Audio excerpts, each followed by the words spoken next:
vegan mixed berry ice cream recipe is for my fellow berry lovers. It is so sweet, but of course it's sugar-free because the sweetness comes from the healthy berries in the recipe. And it is so creamy yet guilt-free, and it is just so refreshing on a warm day.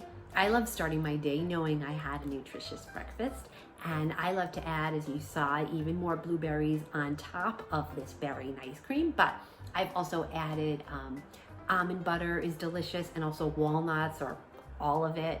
Anything that goes great with mixed berries goes great with this mixed berry ice cream recipe. The berry combination that I used was strawberries, raspberries, blackberries, and blueberries, but you could use whatever combination you like. You could use just one. Any type of berry works deliciously in this recipe. It's so easy to make. You can just use a blender or a food processor. You don't need a fancy ice cream maker. It's whole food, plant-based, vegan, sugar-free, dairy-free, and completely guilt-free. I would love to hear your thoughts in the comments, and thank you so much for watching. Please subscribe. It would really mean a lot to me, and I will see you on the next one.